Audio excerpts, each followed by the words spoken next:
les gars, et bien vidéo invitation à la plombière. Donc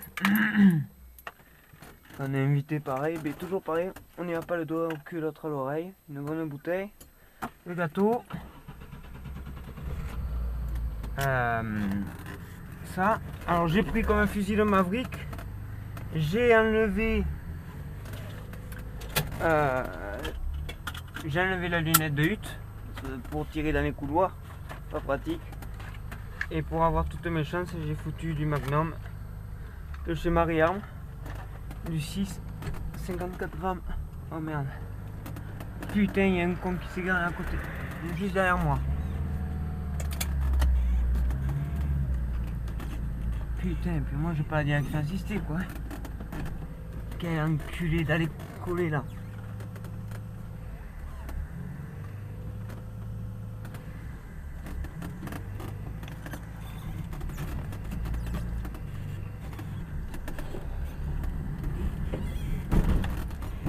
Bonjour mademoiselle. Bon mais voilà. Allez on est parti. Et je relancerai après.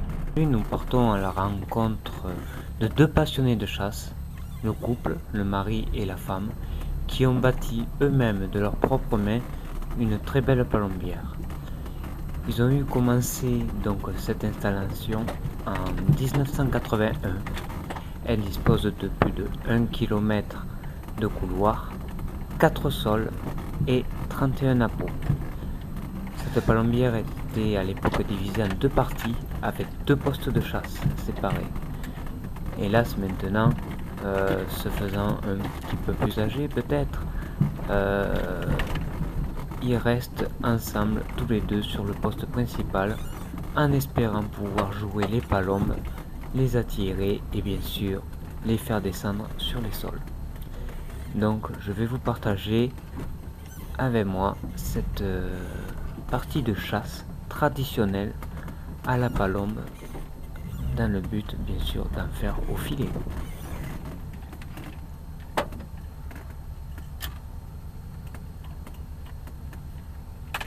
Donc tout de suite nous arrivons aux préparations. Donc les apôts étaient déjà montés et nous pouvons voir Nicole en train d'agréner les sols pour attirer bien sûr les palombes qui voient le grain sur ce magnifique sol bien propre. Les palombes, généralement quand elles se posent à mi-hauteur des pins. Elles regardent bien sûr en direction d'une zone claire. Comme vous pouvez le voir, ces grandes zones étendues où il y a très peu d'herbe à la vue du maïs bien sûr facilite la descente. Donc c'est ici que sont posés les filets.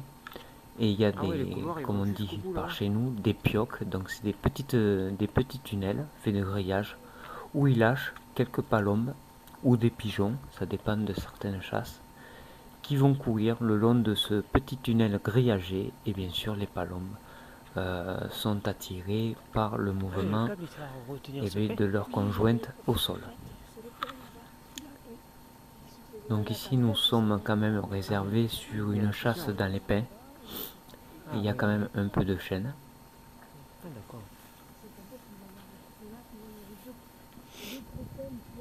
Donc comme vous pouvez le constater, hélas dans cette matinée beaucoup de brouillard. Et j'ai pris beaucoup de plaisir donc à visiter l'installation. J'ai pas pu tout filmer, hélas. Parce que le matin il faisait très sombre et avec le brouillard il m'était impossible, donc j'ai attendu au maximum bien sûr pour garder de la batterie et de l'autonomie. Donc là nous pouvons voir donc des couloirs faits main avec des meurtrières. Donc les meurtrières en fait c'est des trous faits au sommet exprès pour passer le bout du canon, juste le bout, et pour pouvoir bien sûr identifier les palombes et les tirer. Donc, dans ces couloirs nous pouvons voir plusieurs accès. Certains sont pour aller aux apôts bien sûr, pour aller les descendre et les monter et les nourrir. Et d'autres sont faites bien sûr pour pouvoir aller chercher les palombes blessées, tuées. Voilà, donc on peut voir différents types de bardage sur les côtés. Mais le plus important, bien sûr, est celui du dessus. Car les palombes, quand elles se posent, elles regardent en dessous d'elles. Bien sûr, elles regardent en périphérie, mais la majeure partie du temps, elles regardent ce qui se passe en dessous d'elles. Ah oui. Donc voilà, c'est fait donc avec du nylon au-dessus, vraiment pour bien cacher. Sur les côtés, on peut voir c'est de la toile verte tissée. Nicole me présente donc leur nouveau couloir qu'ils ont bâti cette année. Un peu plus large puisqu'ils utilisent un vélo, ce qui n'est pas commun. Et en gros, pour vous faire un schéma, les couloirs font tout le tour quasiment de la chasse, ce qui permet une approche de différents points.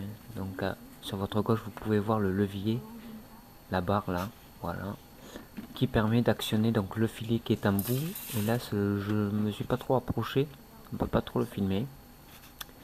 Donc ils ont creusé un petit lac. Il y avait une source naturelle, donc ils ont réussi donc à faire remonter l'eau. Il y a de l'eau toute l'année. Et bien sûr, ils ont mis un filet à côté, au pied du petit chêne qu'on peut voir à droite. Ah ouais, ah, mais là ouais. Donc c'est un très bon secteur, bien sûr, pour la pose, quoi. Donc ils sont propriétaires de cette palombière, bien sûr. Alors comme elle m'explique, ils ont investi toute leur vie dans cette palombière. Maintenant ils sont propriétaires donc de 16 hectares.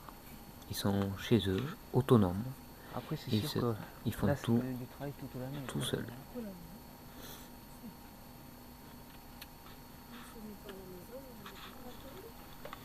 Là vous pouvez apercevoir la cabane. Assez luxueuse, c'est vrai. Donc il n'y a qu'un poste à feu. Il y a bien sûr une chaudière, une cuisinière à bois qui maintient une très bonne température et qui permet de mijoter de bons petits plats.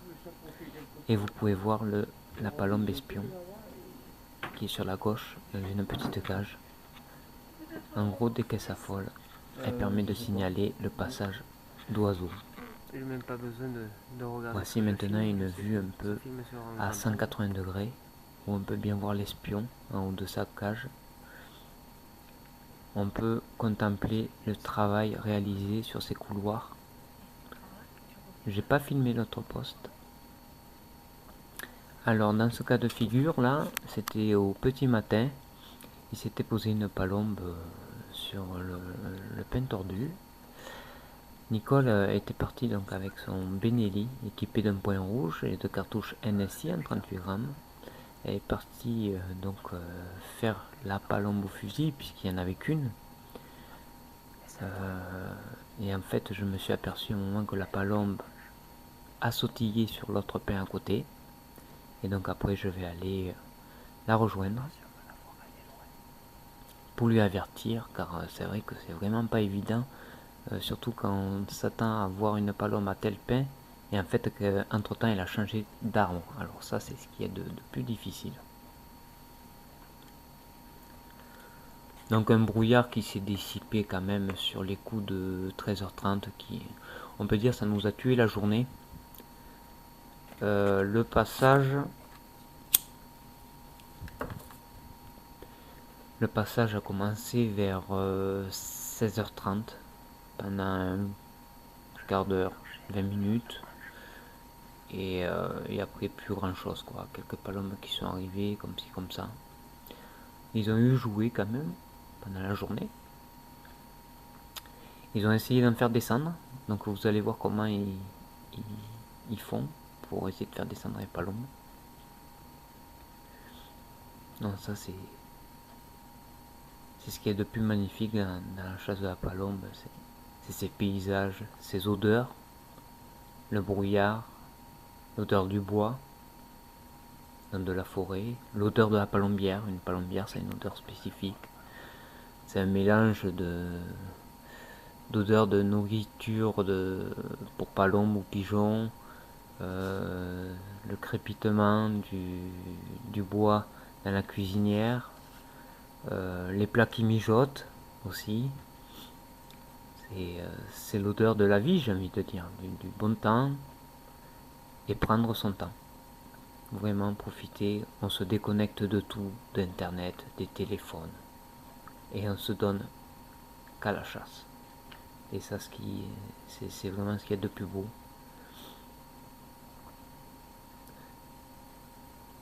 Donc c'est du travail sur toute l'année, et pour en gros 1 mois de chasse. Vous pouvez voir la palombière, une grande table bien festive, bien pleine. Un évier, une gazinière à gaz. Vraiment très très bien équipé. Et très bien pensé.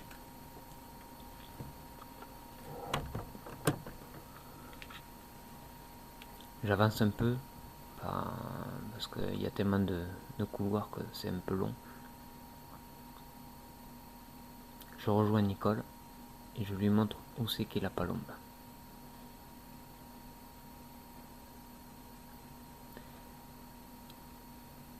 Hélas, Nicole n'arrivera pas à mettre les yeux dessus. Et donc, elle va me proposer de la tirer avec son Benelli. Problème physique que je connais pas. Et j'ai pas eu pensé à prendre le Maverick, puisque j'avais le Maverick chargé avec du Magnum. Et c'est vrai que j'aurais dû m'amener le Maverick. Dans la palombe, elle aura été à peine effleurée.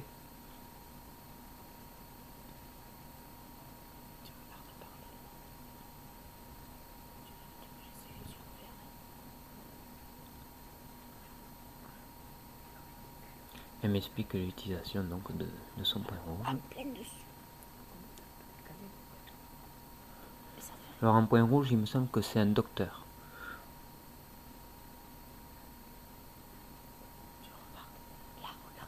Et ils s'en servent aussi pour le tir au vol, donc au faisan, pardon.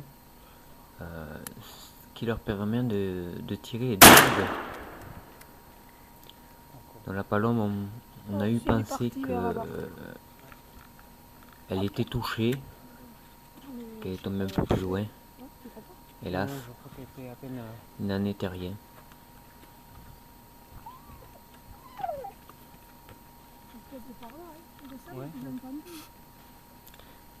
Même pas de plume.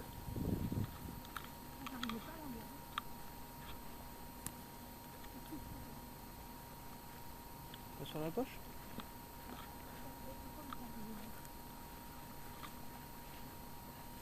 Ouais. Ouais, j'ai pas pensé.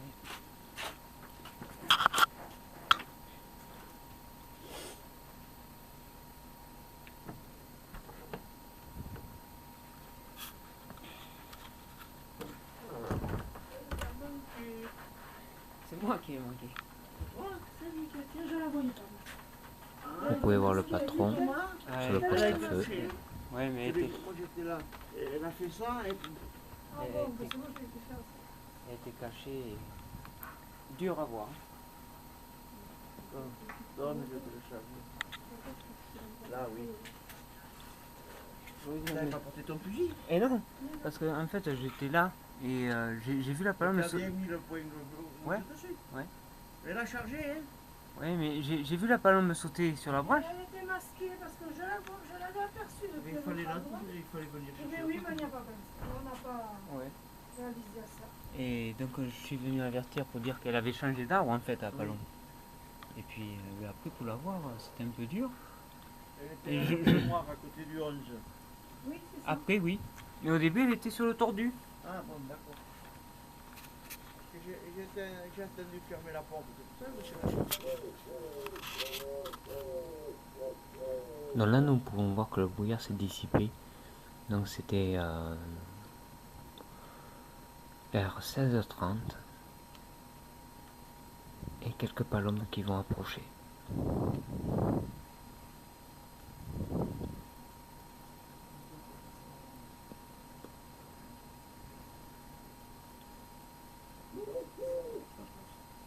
Vous pouvez voir Nicole en action sur les ficelles. Et bien sûr, le roucoulage des palombes pour les attirer, bien sûr, et les faire poser.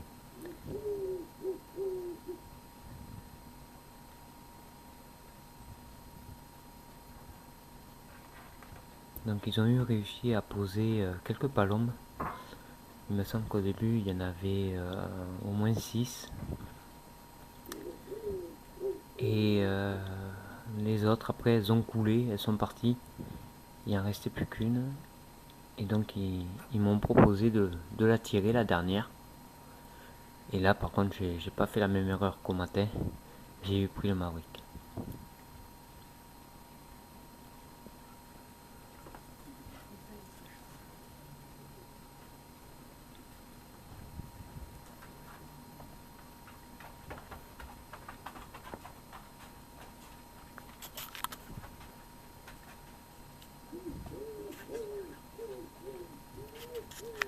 Donc nous avançons dans le couloir pour essayer de localiser les palombes.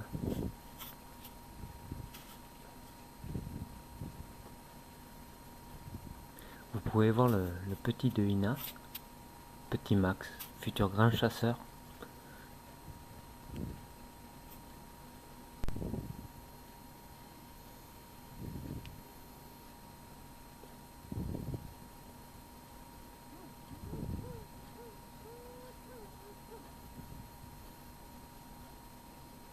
Je regarde aussi pour voir si j'en vois pas d'autres. J'en vois une posée donc à côté de la peau. Donc c'est par ces meurtrières que tout l'exercice commence. C'est grâce à ça qu'on peut voir et apercevoir les belles bleues qui nous font tant rêver.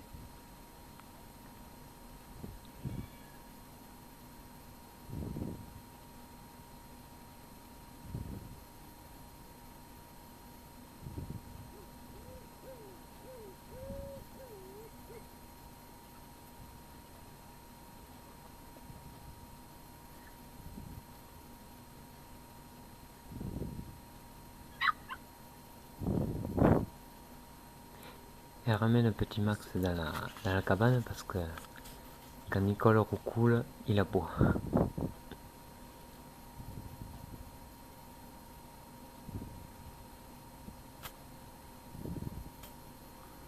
J'en profite pour essayer d'avoir un autre point de vue et regarder ailleurs s'il n'y en a pas d'autres.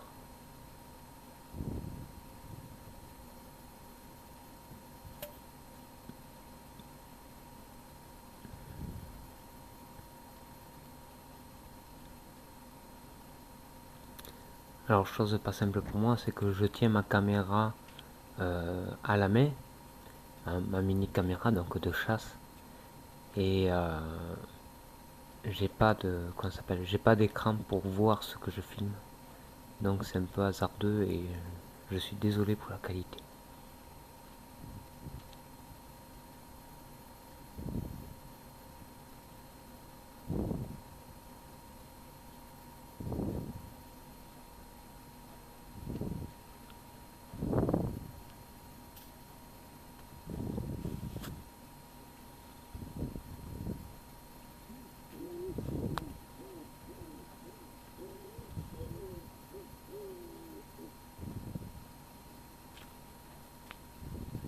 Alors nous pouvons voir Francis muni d'une palombe attachée sur un bois casqué.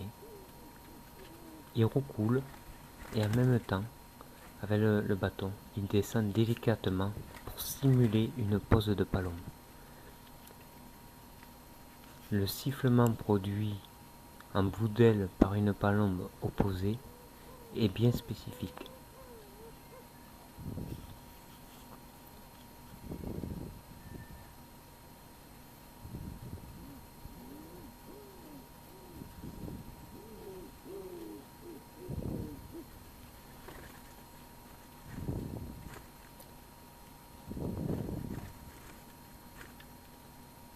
Cet artifice très répandu dans les grandes palombières contribue à la réussite d'une pose, bien sûr, sur les sols.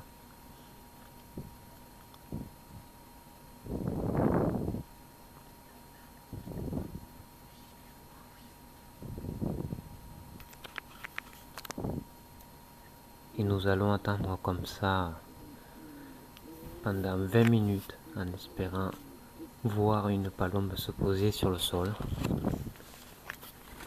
Et là, elles ont décidé autrement. Elles sont restées en haut dans la cime des arbres. Et là, il me propose d'aller la tirer. Donc je récupère mon... Ah non, pardon.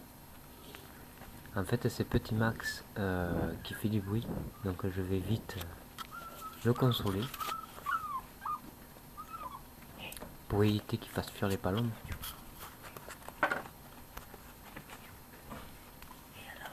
Donc comme je dis dans la vidéo, c'est un petit Ina alors. Ina Ibuki. Voilà, futur chasseur, spécialiste de la palombe. Il connaît la palombière déjà comme sa poche. Et comme on peut voir, il n'est pas triste. Il a 3 paniers à côté de la cuisinière. Et il passe ses journées donc, à la palombe. Ah, ça c'est mon téléphone. Il se met à biper, je ne sais pas pourquoi.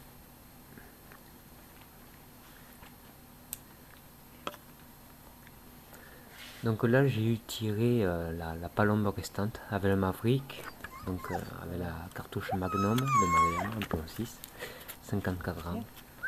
Bien sûr, elle est morte. Il ne reste plus qu'à la rechercher sous les fougères. Là, il y a une plumotte.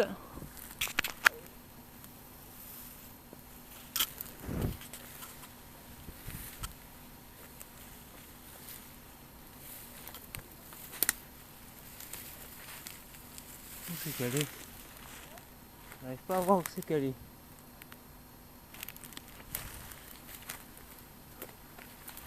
Elle n'est pas tombée au bord. Hein? Il y a même le petit.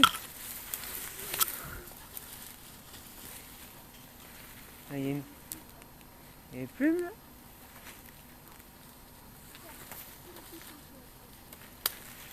Ouais. Donc leur fidèle le Pagnol breton, surnommé le vieux, à juste titre, qui arrive à ses 12 ans, m'aidera à retrouver donc la palombe. C'est le son que j'ai entendu.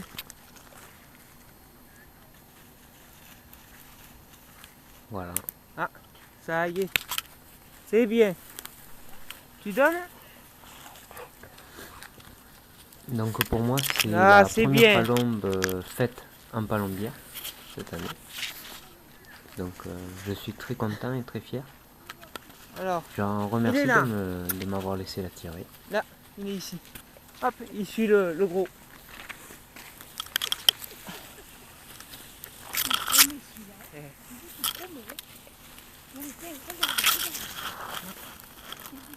Et à noter qu'on peut voir Petit Max déjà, très intéressé par la palombe.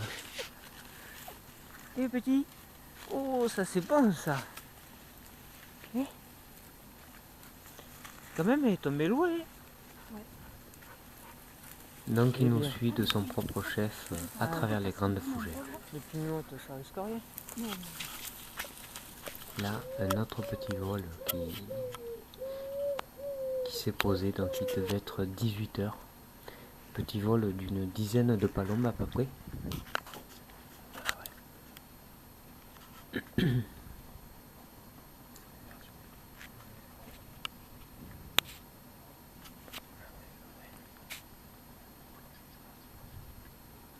Donc, je suis désolé, j'ai pas pu filmer les approches palombes vu qu'il n'y a qu'un seul poste à feu. J'avais pas d'ouverture pour filmer les palombes quand elles tournent au-dessus de la palombière.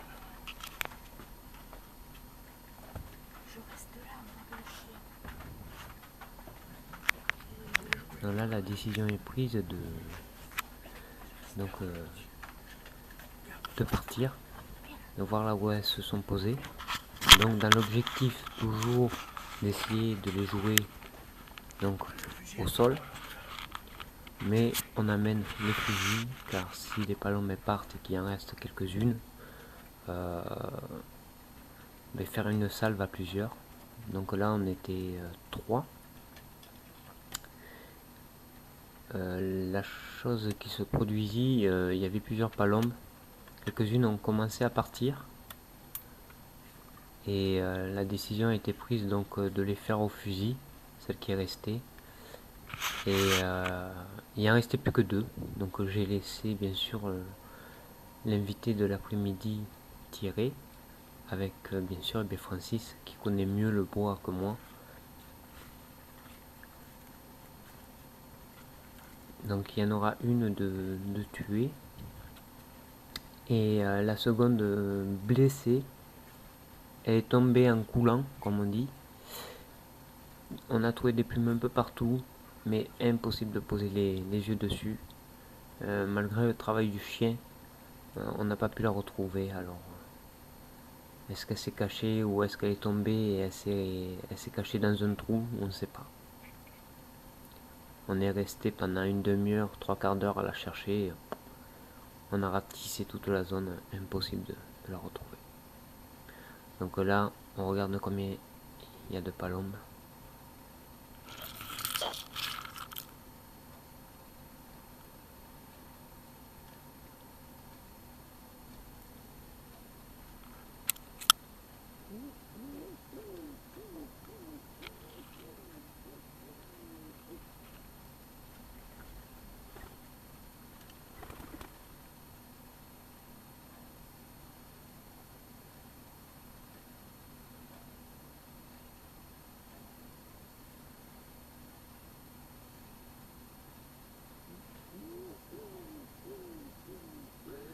Alors bien sûr Francis essaye de les attirer sur le sol, car sur notre gauche il y a un petit sol, car vraiment le but premier est de pouvoir les capturer vivantes, dans l'espérance aussi de renouveler les appâts.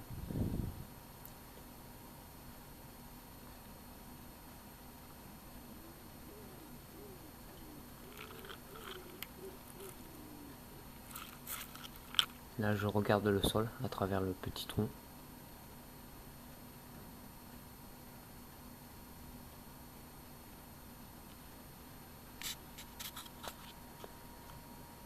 Et maintenant c'est un jeu de patience.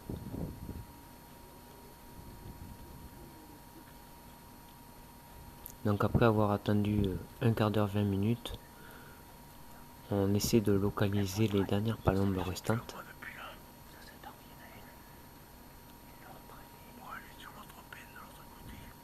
Et hélas, il en resta que 2.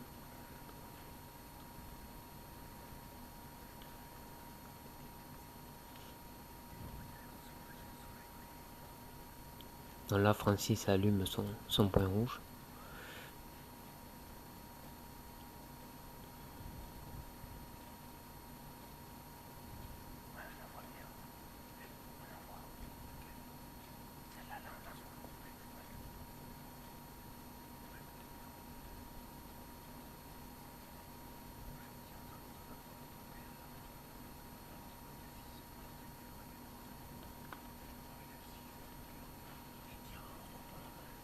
Au cas où qu'il y en ait une autre palombe, je prends mon fusil.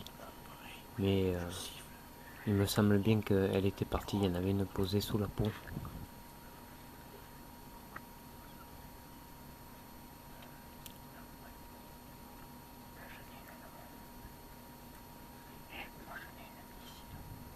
Ah mais c'est celle-là que j'allais tirer. Parce que lui il va tirer celle-là. Lui il va tirer celle-là. Mais je sais pas. Bien l'autre là-bas, l'autre pain à la peau là-bas. J'essaie de regarder à cet instant si je vois pas l'autre palombe, car des fois elle volette d'un pain à l'autre. Voir si je la revois, mais elle était déjà partie. Donc dans ces moments-là, quand la décision est prise, il faut aller assez vite, car il suffit qu'il y ait un chasseur un peu plus loin qui lâche un coup de fusil, ou un avion qui passe, un hélicoptère, ou même un rapace peut faire fuir les palombes bien sûr.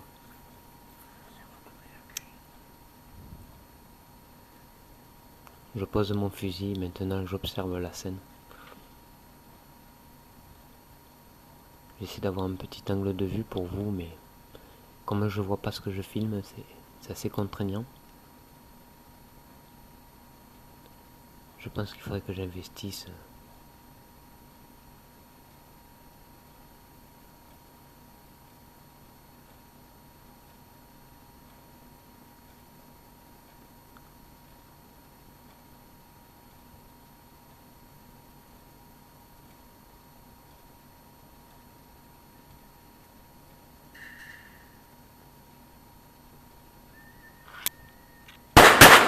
Comme je disais, je pense qu'il faudrait que j'arrive à investir dans un caméscope, un truc bien plus adéquat pour pouvoir réaliser des petits reportages comme ça, avoir une meilleure qualité bien sûr, et pouvoir faire des zooms sur les palombes qui se posent. Non, non, non. Donc nous allons voir pour la saison future. L'autre, elle est tombée de l'autre côté là. Pour cette année, De l'autre côté du couloir. ça ne sera hélas Ouais. pas possible. Et là, on essaye de chercher l'autre palombe qu'on ne retrouvera jamais. Ça s'ouvre là? Ouais. Par ici, je crois.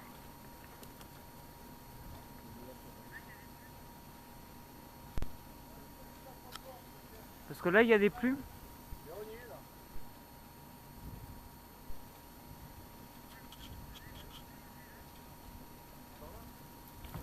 Je pense, ouais, parce que je l'ai vu plonger Et là. je vais vous laisser sur donc mes commentaires à chaud de cette journée à bord de ma voiture. Je vous laisse. Les gars, Au désolé de revoir. finir en 720p. J'avais plus de batterie sur la caméra principale. Bon, cette journée, ouais, mais ça s'est super bien passé. Bon, je sais pas ce que ça va donner au résultat. Il y a eu un brouillard qui s'est levé vers 13h30. On a eu le passage qui a commencé un peu vers 16h30. Pendant un petit quart d'heure, on s'est amusé. Après, plus rien. À un moment, il s'en est posé une. Donc, je l'ai tiré. Donc, j'ai essayé un Benelli. Un semi-auto. Donc, un Benelli récent. Il faudrait que je trouve le modèle. Avec un point rouge. Et comme cartouche de la NSI. 38 grammes, un plan 6. Bon, autant dire que... Bah, attendez, je vais fixer la caméra devant. Hop là, attendez. Voilà.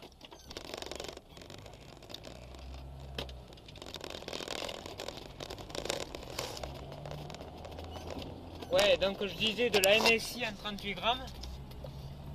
J'ai foutu un pet, je l'ai manqué. Alors c'était pas mon fusil, un point rouge pour moi il était un peu décalé. Bref, bon. Je me suis dit par contre, prochain coup que ça recommence, je vais prendre le Maverick. Alors je prends le Maverick. Donc pour assurer, j'avais acheté du Magnum de chez Marie-Arme. Un plomb de 6 et du 54 grammes. Ah, je peux vous dire que à un moment il s'en est posé une, ils m'ont dit tire là, elle était de cul, tout en haut d'un pain. J'ai foutu un clapate. Après ils en ont posé quelques-unes, mais entre temps ils s'en étaient barrés. Enfin voilà, c'était pas... la journée a été dure à cause du brouillard, des vents tournants aussi. Un coup il était sud, après est, après nord, nord-est, sud-est. Enfin les vents ils n'arrêtaient pas de tourner. C'était pas super. Bon, en tout cas j'ai bien mangé, ça c'est le point positif. J'ai pas eu froid, super accueil. Ils m'ont dit que je pouvais y retourner quand je voulais, alors j'y retournerai un petit coup avant la fin du filet. Donc ça arrête le 20. Le filet c'est le 20 novembre, mais eux ils arrêtent un peu avant, ils arrêtent vers le 10. Alors j'y retournerai un coup avant et puis voilà, c'est pas loin de chez moi. Et bien sur ce je vous laisse, j'espère que la vidéo vous aura plu, il y en aura d'autres. Allez sur ce, bye bye, ciao.